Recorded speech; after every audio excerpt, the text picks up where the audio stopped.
We're here at the Cape Town International Convention Centre for the 16th Commonwealth Conference of Education Ministers. And I'm joined now by Gill Pittar. She's author of the Millie Molly book series. Welcome, Gill. How do you do, Talia? Gill, I am really excited to talk to you about the Millie Molly book series because this is Millie or Molly, I'm not too sure who, and this is the mascot for the publishing company and the books that you're creating. Tell me a little bit more about who these two people are, or there's two because there's one at the bottom. Millie's at the bottom and Molly's at the top. That's where the concept started. They carry the little message, we may look different but we feel the same. And my grandmother did have one as a child and I loved it. Kids love them because there's that intrigue of wondering who's underneath the skirt.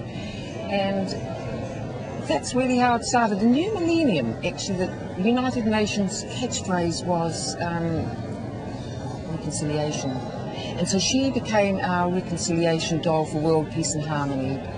So the doll came before the books. So you say we look different but we're still the same? Yes, our feelings are the same. I mean, we're all packaged differently. It's here, but we have... Our hearts will beat the same, our feelings are the same, and children need to know that. We've got so much to offer one another, and we are all different. We're all just lovely. And I think you've got to teach children that so they grow up without any bias. So let's move beyond the dolls, because the dolls have become a mascot for the publishing company. And let's move on to the books, because that's what we're here to talk about. Now, Millie Molly books cover issues in each of the books that you actually create. And what are some of the issues that you were discussing in these books? Well, we started off, the first book was to promote the acceptance of diversity because of the doll, and then we crept into all the virtues, honesty and forgiveness, compassion, those sorts of things. Then we got into care for the environment, dealing with anger, all the common issues that all children right around the world face. They're applicable to us all. And then as time went by, we were asked to address the more prickly issues like sexual abuse. The book you have there, Lily May. So this book specifically addresses sexual abuse? Yes, it does. And how do you address sexual abuse in a way that children can understand the principle of it and make sure that they can protect themselves? That's the tricky thing. The little girl, Lily May, they're all asked to draw their beds, and she, of course, shares her bed with a man, and she just draws a little angry black mess. But what it's doing, it's giving teachers a resource to identify a child that may be being abused, and it's also giving a child the confidence to speak to someone they trust, like a teacher. So it's a resource, really. And let's talk about the company as a whole. How many countries are you available in? I mean, where can we find Millie Molly books around the globe? We're in 109 countries and 26 different languages. And the company started in New Zealand? In Gisborne, New Zealand, yes. And it still basically has their headquarters in New Zealand as well? Millie Molly House, yes.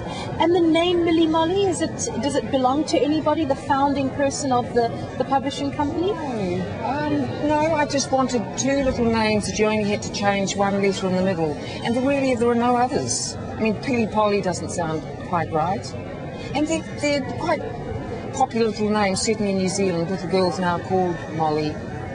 Let's talk about the success rate of these books, because it's the children that look at the books that their lives are going to be changed by. What do kids think of the Millie Molly series? They love them.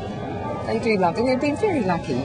And the television series that was previewed at Cannes a couple of months ago, so we've got to that stage, which is exciting. A Millie Molly television series. Yes. So, Talia, what we're doing really is building a brand. We're building a children's brand with a value attached to it. That's our aim. And tell me a little bit about the children's TV series, because I know that one of the Millie Molly books, if I'm not mistaken, it's this one, is all about telling children not to watch TV and in fact do something a little bit more productive with their time. Yes. Tell me a little bit more about that. It's encouraging children to go out and enjoy the great outdoors. And that little fellow, he makes a tree hut, and from his tree hut he can see soccer being played over the fence. So he gets drawn into playing soccer, and in the end he says, I'm not going to be watching TV, I'm going to be on TV. So he's going to be a soccer star at the end. So it's just encouraging children to get outside. What are some of the challenges in publishing children's books these days? I mean, in terms of content, in terms of distribution, what have you found in making your Millie Molly book series? Well, what we do is we sell our foreign language rights, so we don't do any translation. And we travel to the book fairs. We go to the London Book Fair, the Frankfurt Book Fair, which is the major rights fair, and the Bologna Children's Book Fair, which is the children's major book fair. And yes, there's the distance from Gisborne makes it, the travel side of it more difficult. But with our computers, I mean, computers have changed the way we do business, haven't they? They definitely have. Yes. And in terms of measuring your success, I mean, if the fact that you've got a book that's being made into a television program, one might think that you've reached the pinnacle of your success, particularly from a children's book. Or is there yet another horizon that you would like to eclipse when it comes to what Millie Molly can actually accomplish? We set up a charitable trust in the very early stages, and the aim of that is to promote the acceptance of diversity and the teaching of life skills to all children. And we'd like to see every child in the world have a Millie Molly book, just not the privileged ones. And that's our aim, to get the books into the homes of children that would never have them. So that's been a very important part of Millie Molly. And what about the importance of building partnerships, perhaps with private sector, as I've mentioned in other previous interviews, and even education departments as well?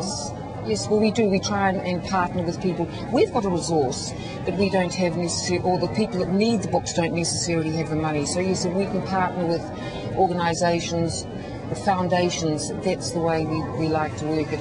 And I mean, at home, for instance, our police department have taken Millie Molly books and distributed them all our primary schools, the 2 little sexual abuse ones and the one that deals with anger. Our Plunkett and Bernardo's and their other children's associations, they come to me and ask if I'll write a Millie Molly book.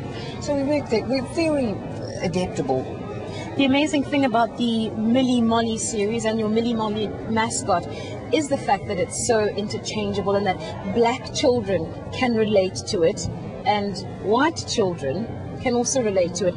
But I know there's another element to the Millie Molly brand, and that's your organisation called Friends of Millie Molly. What exactly do you do there? Well, that's the trust we were just talking about, Talia, yes. And for every book we sell, we'll put $1 into the charitable trust.